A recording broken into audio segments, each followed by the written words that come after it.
এখন সবারই ব্যাপারটা হচ্ছে জেনে শুনে বিষ করেছি পান, সবাই বুঝতে পারছে কিন্তু ক্ষতি হয়ে যাচ্ছে, জীবনটা পাল্টে যাচ্ছে, অনেক বেশি অস্থির হয়ে যাচ্ছি, জীবনে কোনো শান্তি নেই।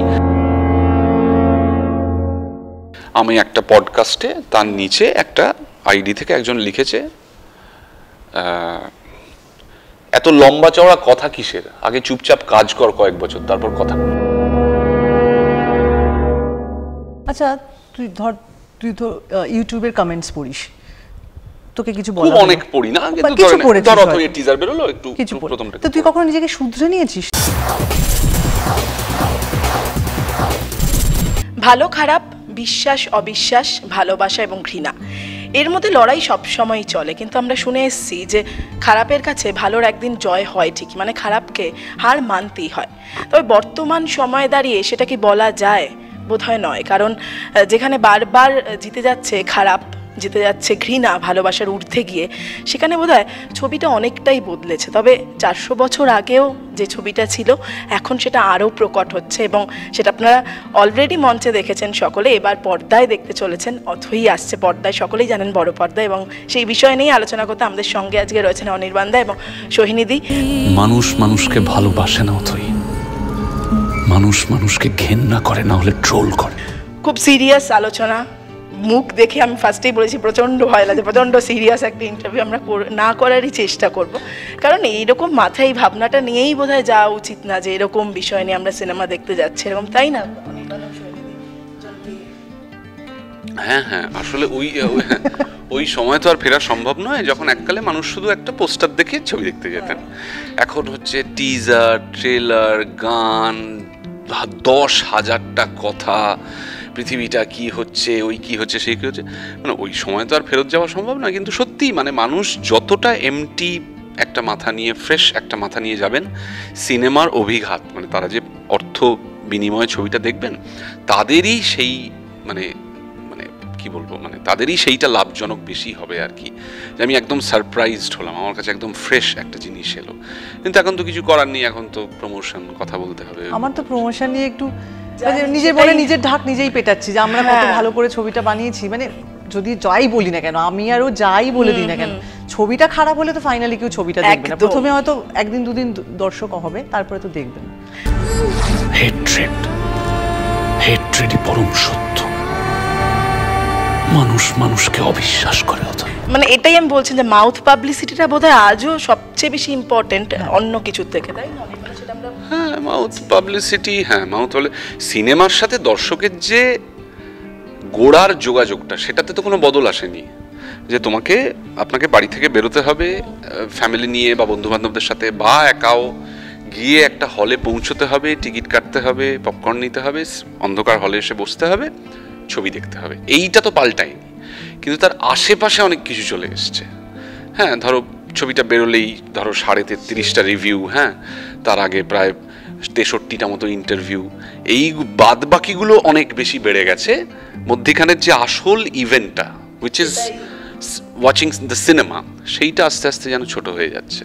সেটা দুঃখের। কি করা, আমার জানো তো, আমার মায়ের কথা হচ্ছে যে আমার মা না ছবি দেখে, যে কি ছবি রিলিজ হচ্ছে তা না, একটা ছবি দেখতে যাবো মায়ের কাছে, ছবি ঘুরতে যাওয়ার মতো, ছবি দেখাটা হচ্ছে একটা ইম্পর্টেন্ট। যে কি ছবি, মানে আমাকে কয়েকদিন আগেই বলছিল অনেকদিন যাওয়া হয়, একটা ছবি দেখবো না, কি ছবি রিলিজ করেছে দেখবো, একটা না একটা কোনো ছবি তো চলবে, সিনেমা দেখতে হবে, এইটা হলো আসল কথা। এইটা আমার বাবা মা দেখতে গেছিলেন, আমার মনে আছে, দেখতে গেছিলেন বম্বে। যখন দেখতে যাচ্ছেন, বাড়ি থেকে বেরোচ্ছেন, জানেন না, জানেন যে মহুয়া সিনেমায় যাচ্ছেন, হলে গিয়ে মানে টিকিটটা কাটবেন, ওখানে কি কোন সময় শো এর টাইমও জানে, যে শো এর টাইম ওই সময়, দাদা কি ছবি চলছে, না এটা একটা ছবি, বম্বের ছবি, দক্ষিণী ছবি, বম্বে এটার নাম, অরবিন্দ স্বামী আছে। আচ্ছা তাহলে দুটো টিকিট দিন। So it was kind of outing. আর এখন দেখো তুমি মানে ট্রেলারেরও রিভিউ, সিনেমার রিভিউটা না পরে, ট্রেলারেরও রিভিউ, সেটা নিয়েও মানে সেটা ভালো না খারাপ এই বিতর্কে গেলে অনেক লম্বা। কিন্তু মানে সত্যি বোধহয় আসল জিনিসটাই পেছনে চলে যাচ্ছে, এবং বাহ্যিক জিনিসগুলো বেশি বোধহয়। হ্যাঁ, ইন্টারভিউ এর রিভিউটা বাকি আছে শুধু। এটা আমি আজকে ভেবেছি যে ইন্টারভিউ এর রিভিউ তো হয় না। আমরা কেস খেয়ে যাবো তাহলে, তাই তো? তখন আমরা কেস খেয়ে যাবো। সোহিনীদি বলো, মানে কেস খেয়েই আছিস। বাংলাটা যদি দেখো, বাংলাটা তো অন্তর্জাল, আলটিমেটলি সেই অন্তর্জাল তোমাকে জড়িয়ে নেবে জালে, বুঝতে পেরেছো? এই হচ্ছে আমাদের দশা, আমরা সব অন্তর্জালে একেবারে জড়িয়ে আছো কি? মানে আমি যদি সোহিনীদি এবং অনির্বাণদাকে জিজ্ঞাসা করি সত্যি কি তোমরা জড়িয়ে আছো? মানে জড়িয়ে কম বোধ হয়, মানে জটটা বোধ হয় কম না? জালের আর কম বেশি কি? হ্যাঁ, বেশি জট কম, মানে আরো মনে হচ্ছে না, ওগুলো আমাদের মাথায় ভাবনা। আমি বোধহয় একটু সেফ, আমি বোধহয় অতটা অ্যাডিক্টেড নই, ওরকম মনে হয়। ওটা অ্যালগোরিদম যখন তোমাকে চালাবে না, তখন তুমি বুঝতে পারবে না, যে তোমার মনে হবে যে আমারটা তো আমি ডিসাইড করছি। হ্যাঁ, আমরা চালিত হচ্ছি কি? হ্যাঁ, একেবারেই তাই। কিছু একটা শক্তির কাছে, হ্যাঁ, মানে আমরা পরাজিত আসলে, তাই তো সোহিনীদি? মানে কিন্তু দাস, স্লেভ। কিন্তু মানে আমি এই ছবিটা নিয়ে যদি বলি, যে তোমরা বললে ওটা সত্যি ভাবলাম যে এই যে কোথাও গিয়ে আমরা নিজেদেরকে আলাদা করতে চাইলেও করতে পারছি না, সেটা কি চেষ্টা করো? মানে এখানে যেভাবে আমি দেখছি যে গোগো বলছে যে ভালো, মানে ম্যানিপুলেট করার কথা, ম্যানিপুলেট করছে কোথাও গিয়ে গোগো, তাই তো? পুরো ছবিটা জুড়ে আমরা যদি নাটকটা দেখি, গল্পটাও পড়ি, সেখানে অদ্ভুত একটা পাওয়ার, আমরা সব পুরো জায়গাটাই তো সেটা চলছে, সেটা থেকে কি বেরিয়ে আসতে পারছো সোহিনীদি বা অনির্বাণদা? আমি বলছি মানে ছবিতে না বাস্তব জীবনে? বাস্তবেও, ছবিতে তো নয়ই। খুব একটা মানে প্রচন্ড পরিশ্রম করতে হবে এটা থেকে বেরোতে। আর দ্বিতীয় কথা, আমার মনে হয় যে উই আর ডেস্টাইন্ড। হ্যাঁ, আমাদের এটা থেকে পালানোর পথ নেই।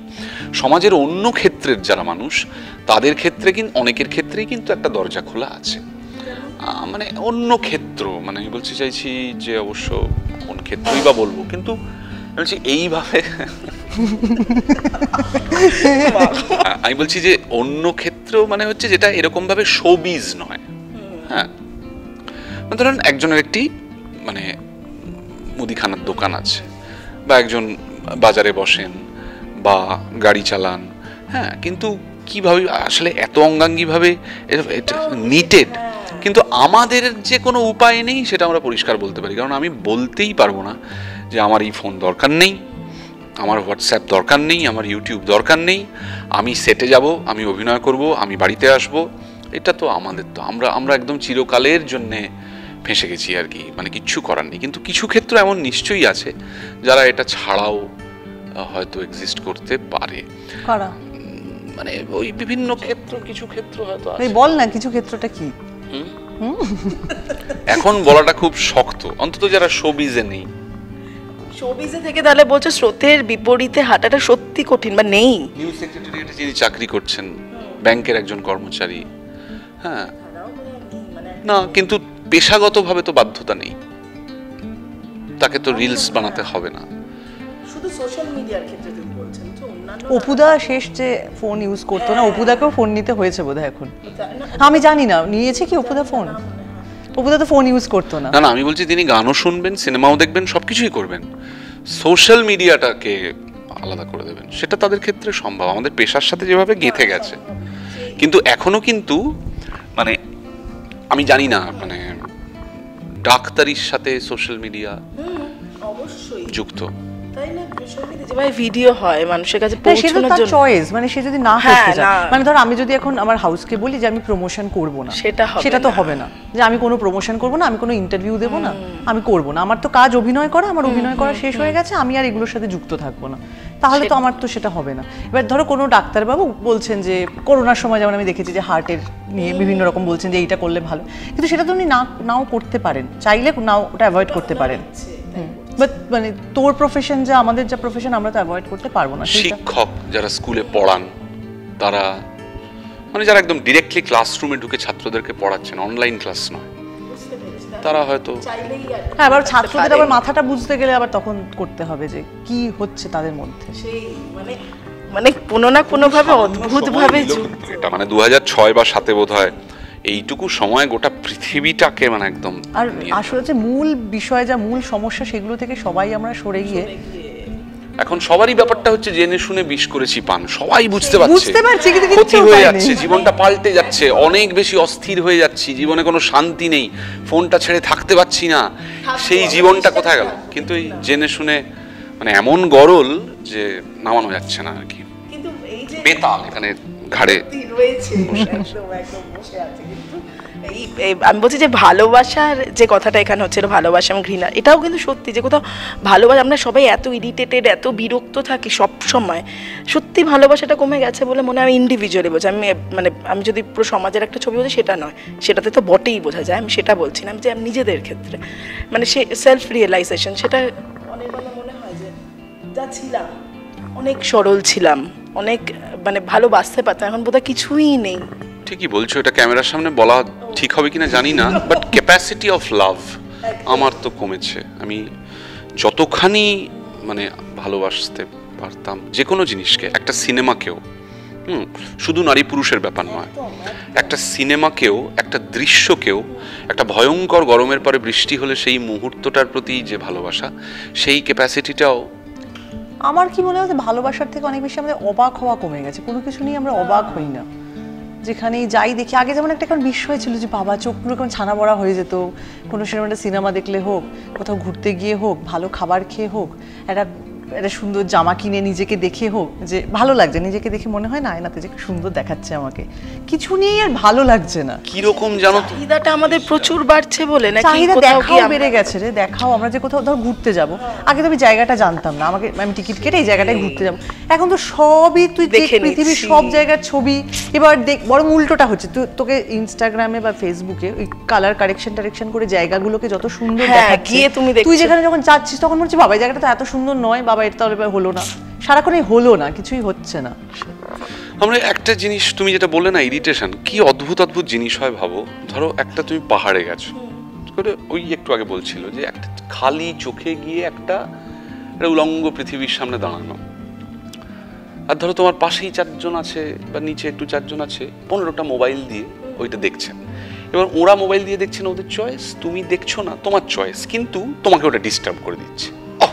খালি চোখে দেখুন না, মোবাইল দিয়ে বুঝতে পেরেছো? মানে মানে তুমি যে তোমার চয়েসটাকে নিজের মতো করে করবে, মানে সিকিউর করবে, প্রোটেক্ট করবে, সেটাও সম্ভব হচ্ছে না, কারণ সমাজবদ্ধ জীব, মানে তুমি একা চয়েসে তোমার জীবনটাকে শান্তিপূর্ণ করে তুলতে পারবে না, বুঝতে পেরেছো? মানে একাও ভালো থাকতে পারবি না, তোকে লোকজনকে নিয়ে থাকতে হবে। একদম, মানে এটা যতই আমরা বলি যে আমরা একা ভালো থাকতে শিখে গেছি, আসলে বোধ হয় না, তাই না?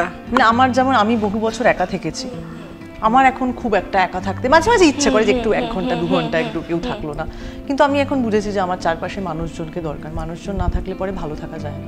কিন্তু সেই মানুষগুলো পাও যাদেরকে বিশ্বাস করে, আমি যদি এই সিনেমার ধরেই বলি, সত্যিই তো আমরা বিশ্বাস এখন করতে পারি না, বিশ্বাস ভরসা করা যায়, সেই মানুষের সংখ্যাগুলো তো কমছে আমাদের মতে, আমরা যেরকম, তাই না? ওই কেউই তো কাউকে বিশ্বাস করে না, আছেই তো। কে ইনি? আমি না না, হ্যাঁ চরিত্র, হ্যাঁ। তবে আমার ব্যক্তিগত মানুষ হিসেবে আমার চারপাশে যে 2-1 জন মানুষ আছে তাদেরকে আমি প্রবলভাবে বিশ্বাস করি, সেখানে আমার কোনো সন্দেহ নেই। গোগো একটা ওয়ার্ল্ড ওয়াইড ইভিল স্পিরিটকে রিপ্রেজেন্ট করে। গোগো ওই জন্য আমি মনে করি এইখানেই শেক্সপিয়ারের নাটকের গুণ, এবং বারবার ফিরে যেতে হয় যে একটা চরিত্রের মধ্যে না প্রায় একটা গোটা একে দেখা যায়, ইমোশনকে দেখা যায়, একটা গোটা ইনস্টিংক্টকে দেখা যায়। Gogo is beyond character, Othoi is beyond character, দিয়ামোনা ডেসডিমোনা ইজ বিয়ন্ড ক্যারেক্টার। শুধু একটা মানুষ নয়, সেই পুরো ধরনটা, মানে কেউ যদি সরল হয় সে শুধু সরল নয়, গোটা সারল্যটাকে সে রিপ্রেজেন্ট করছে। কেউ যদি ইভিল হয় তাহলে সে ওয়ার্ল্ড ওয়াইড ইভিলটাকে, সেই যাবতীয় ঘৃণার পৃথিবীটাকে রিপ্রেজেন্ট করছে।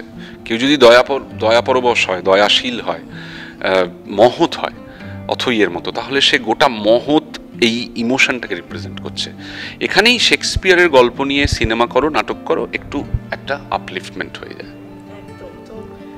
খুব বেশি সময় নেব না, যেহেতু এটা নিয়ে আর বেশি কিছু সত্যি বলার নেই ছবিটা নিয়ে। এত কান্নাকাটি করলাম আমরা এই নিয়ে, হ্যাঁ না ওই যে কি যে হলো, হ্যাঁ জীবন নিয়ে কথায় চলে গেছি। না জীবন কোথায়, সোশ্যাল মিডিয়া, এই বলে যাচ্ছি সকাল থেকে, এই ট্রোল, এই সোশ্যাল মিডিয়া, কেন যে টিজারে ওই ডায়লগটা রাখা। ট্রোলিং এ মজা পাও, সত্যি বলছি মজা লাগে। মানে আমাকে নিয়ে ট্রোল করলে দুজনকে আমি বলছি, অনেক ট্রোলিং মজার থাকে, সেটা বলছি মজা লাগে নাকি সব সময় শুধু রাগই হয়। অনেকে এমন বলেছে আমি ট্রোলিংটা এনজয় করি, আমি সেটাই বলছি। আমি খুব অনেক ট্রোল দেখতে পাই না, জানি অনেক হয়, আজ অব্দি যা দেখেছি মজা হয়নি কিছুতেই। সোহিনীদি বা অনির্বাণদাকে নিয়ে সেরকম ট্রোলিং তো হয়ও নি, ব্যক্তিগত জীবন বাদ রাখছি সেটা আলাদা, সেটা তো মানে সেটা আমি বলছি না, সেটা নিয়ে কথা বলার কথাও নয়, কিন্তু আমি বলছি এমনি কাজ নিয়ে কখনো হয়নি, যেটা তাই না? মানে কাজ, হ্যাঁ নিশ্চয়ই ডেফিনেটলি, মানে না ক্রিটিসাইজড হয়েছে এই কাজটা ভালো হয়নি, এই পার্টটা ভালো। ট্রোলিং মানে সবাই একসাথে বলছে, মানে 100টা কমেন্টের মধ্যে 98টা কমেন্টই তোমার বিপরীতে, সেইটা বলতে চাইছে। না সেটাও কিন্তু ট্রোলিং নয়, না না সেটা ট্রোলিং নয়। তাহলে সেটা একটা পার্ট করলাম 100 জনই বলছে পার্টটা ভালো হয়নি, that is not trolling, that is তাহলে ক্রিটিসিজম। ট্রোলিংটা কি? ট্রোলিং মানে কি বলবো, ধরো মিম ট্রোলিং একটা মানে অভিনয় কেন্দ্র করে নয়, এক ধরনের একটা ব্যাশিং, মানে আর অভিনয় ছাড়া তার চরিত্র নিয়ে যদি হয় বা সম্পর্ক, তাহলে সেটা কি ট্রোলিং? অবশ্যই না, সেটা চরিত্র নিয়ে তো কেউ সমালোচনা করতে পারে না। না না মানে ধর আমি বলছি, আমি ইউটিউবে একটা কমেন্ট পড়েছি, আমি একটা পডকাস্টে, তার নিচে একটা আইডি থেকে একজন লিখেছে এত লম্বা চওড়া কথা কিসের, আগে চুপচাপ কাজ কর কয়েক বছর তারপর কথা বলবি, এটা হচ্ছে ট্রোলিং। হ্যাঁ আচ্ছা, মানে ধর আমি যে কথাটা বলছি, তোর কেউ বললো যে এই কথাটা আপনার ঠিক কথা নয়, দিয়ে ইদার সে একটা কাউন্টার দিল বা দিল না, সেটা হচ্ছে ক্রিটিসিজম, যে আমি এই কথাটার সাথে একমত নই। আর আরেকটা হচ্ছে যে এই চুপ কর বাড়ি যা ঘুমো, এগুলো হচ্ছে ট্রোলিং। আচ্ছা, থামিয়ে দেয়, মানে কোনোভাবে ছোট করা, অপমান করা, আর যা যা আর কি করা যায়, অপমান একটা, এটা হচ্ছে এই যে আমি বলছি যে এই অপমান করে যে একটা অদ্ভুত আনন্দ, সেটা মানুষের মধ্যে কতটা বাড়ছে, মানে স্যাডিস্ট আরো বেশি অনেক হয়ে যাচ্ছে, এটা মনে হয় এটা না, এটা সেই মানুষটার ভেতরে আমি কোনোভাবে এটা বুঝতে পারবো না, কারণ এটা সেই একমাত্র এটার ধারক, সেই এটা বুঝতে পারবে যে তার আনন্দ হচ্ছে নাকি হচ্ছে না। আমি তো এটা কোনোদিন করিনি, আমার পক্ষে এটা বলা সম্ভব না। মানে সোহিনীদি তো এখনো ট্রোলিং এবং কোনটা বুঝতে মানে এটা মাথায় দেওয়ার দরকার নয় আসলে, কিন্তু আলাদা করে কোনটা ট্রোলিং কোনটা ক্রিটিসিজম সেটাও এখন বোধহয় মানে বোঝা যায়, তাই না? ঠিক আছে, ঠিক আছে, চলতে হবে। এর মধ্যেই কিন্তু আমরা চেষ্টা করব, আমি বিশ্বাস করি, শোনো অর্পিতা, ও কালকে বলছিল যে নাম্বারস নিয়ে বলছিল 100, 1500, 15,000, আমি বিশ্বাস করি এই যে আমরা ট্রোলিং তো অনেকদিন শুরু হয়েছে, তারপর যে আমরা এই পরপর কাজ করে যাচ্ছি, তার একমাত্র কারণ হচ্ছে যে এই ট্রোলিং এর আড়ালে আসলে আমাদের একটা বৃহত্তর দর্শক যারা আমাদেরকে ভালোবাসেন তারা আছেন।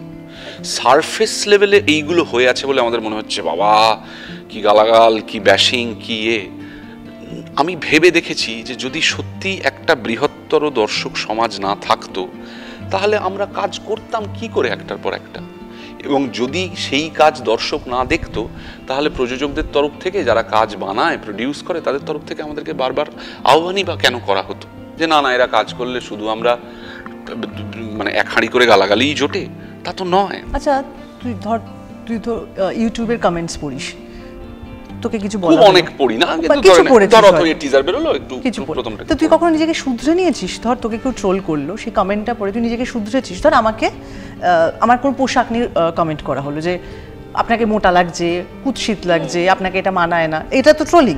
এই ধরনের কমেন্ট করা এবং আরো নোংরা যেগুলো সেগুলোই ট্রোলিং, আমি ওটাই আরো আমি সেগুলো আর সেই ভাষার আর প্রয়োগ এখানে করছি না।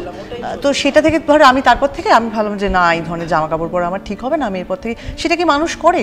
বা তুইও তো এত মানুষের ইন্টারভিউ নিস, বা তোর কি মনে হচ্ছে আমি নিজেকে শুধরে নেব?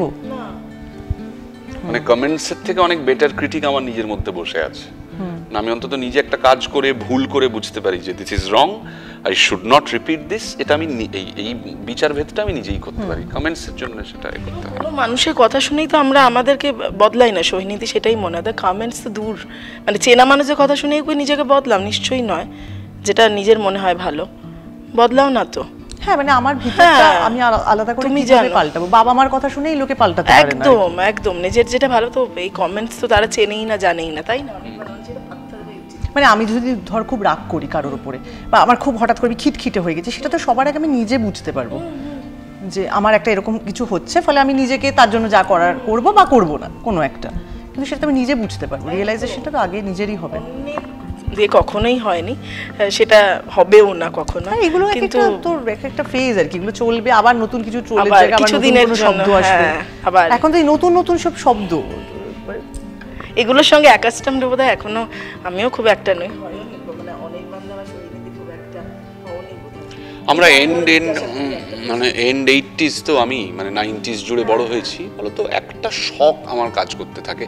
হ্যাঁ, যেহেতু এই মিডিয়াতে আছি, এই সিনেমাতে আছি, ফলত অনেক তাড়াতাড়ি অ্যাডপ্ট করে নিই, অনেক তাড়াতাড়ি বুঝে নিই ওকে আচ্ছা এইটা তাহলে এই চেহারা দাঁড়াবে আর কি এই সমাজটার, বুঝে নিই। কারণ যদি এগুলো নিয়ে ভাবতে বসে যাই তাহলে তো তুমি হয় পাগল হয়ে যাবে, নয় তোমায় ওষুধ খেতে হবে।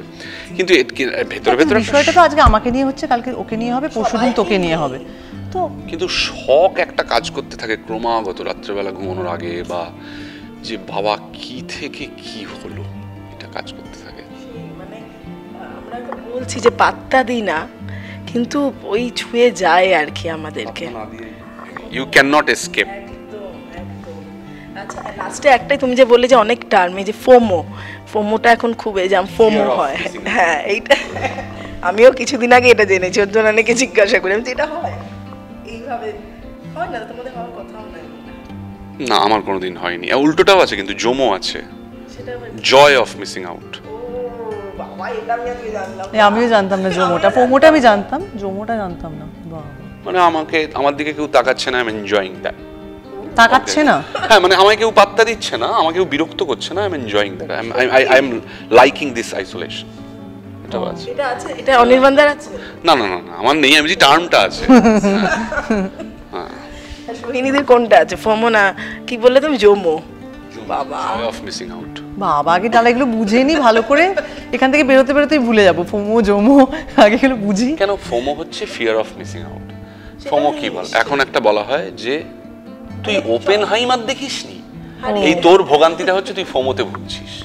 এই আমার তো ওগুলো হয় না, আমার এগুলো হয় না। আর মানে কেউ পাত্তা দিচ্ছে না, কেউ দেখছে না, এটাই আমি আনন্দ পাচ্ছি, এটাও নিশ্চয়ই হয় না। হ্যাঁ, এটা কি অদ্ভুত, মানে কি সাইকো। তাহলে নতুন এটার জন্য কি শব্দ? হ্যাঁ, এটা অনির্বাণদার থেকে আমরা শিখলাম। যাই হোক, ঠিক আছে, আমার কাছে আমি শুনেছিলাম কার আমরা জানলাম তোমার থেকে। যাই হোক, শেষ করবো, নালে এই আমাদের আলোচনা চলে যাবে না। মানে কেন যে বিষয়টা কি ইন্টারেস্টিং হলো? হ্যাঁ, কি ইন্টারেস্টিং হলো? কোনটা? এই যে আলোচনাটা। দেখুন, কন্টেম্পোরারি সময়ের একটা ছবি, কন্টেম্পোরারি সমাজ নিয়ে কথা বলা হচ্ছে, এবং আমাদের ছবিটা সামাজিক ড্রামা, থ্রিলার নয়, সেই নয়, হুডানিটের গল্প নয়, সামাজিক ড্রামা। এবং আমরা যে সমাজে থাকি সেই সমাজের ইঙ্গিতগুলো নিয়ে, সেই সমাজের বৈশিষ্ট্যগুলো নিয়ে কথা হলো। কিন্তু লাস্ট একটা আমি তুমি বলতে বলে আমার হঠাৎ মাথায় এলো, লাস্ট একটাই প্রশ্ন করবো যে এরম কোনো বন্ধু জীবনে পেয়েছো এইভাবে পেছনে ছুরি মেরেছে, যাকে বিশ্বাস করছো কিন্তু পরে দেখলে না যে সেই আসল কালপ্রিট, মানে মুখোমুখি? না, কখনো নয়। খুবই কেউ অথইয়ের মতো আমরা দুর্ভাগা নই। আমি তো আমারও নিজেকে খুব লাকি মনে হয়, যেভাবে কাজ করার সুযোগ পেয়েছি, যেখান থেকে এসে কাজ করছি, খুবই লাকি। শেষে দর্শকদের একটু, আপনারা সবাই আমাদের এই সব চলতেই থাকবে, বুঝতে পারছেন তো? আপনারাও এখন সবই জানেন যে ওই আর কি। তো কিন্তু আমরা তো দেখুন এই সব চলতেই থাকে, কিন্তু আদতে তো আমাদের পরিশ্রম, কাজ, মনোযোগ, চিন্তা ভাবনা সবই আপনাদেরকে আনন্দ দেওয়ার জন্যেই। আপনারা যাতে দেখে যাতে খুশি হন, আপনারা যাতে দেখে ভালো লাগে, আপনাদের সময়টা যেন মূল্যবান হয়ে ওঠে, যে অর্থ আপনারা যতটুকুই হোক বিনিয়োগ করবেন সেটার যেন একটা অর্থ তৈরি হয়, সেই কারণেই তো আমাদের পরিশ্রম, আমাদের ডেডিকেশন, প্যাশন। তো আপনারা 14ই জুন থেকে আমাদের নতুন ছবি অথই দেখতে এলে হলে খুব খুশি হব। আপনারা, আমার খুব আশা আপনারা দেখবেন। হ্যাঁ, হলে দেখতে আসুন। আর যদি কিছু মনে হয় যে আমাদের গঠনমূলক কোনো সমালোচনা করবেন, তাহলে তার সুন্দর ভাষা প্রয়োগ করে আমাদের জানাবেন, তাহলে আমরাও নিজেদেরকে এই ক্ষেত্রে শুধরে নিতে পারি। খুব ইম্পর্টেন্ট, সুন্দর ভাষা প্রয়োগ করে। Point to be noted. Thank you.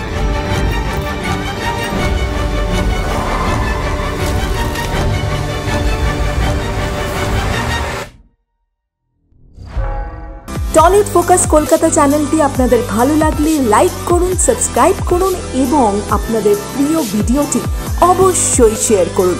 Tollywood focus Kolkata.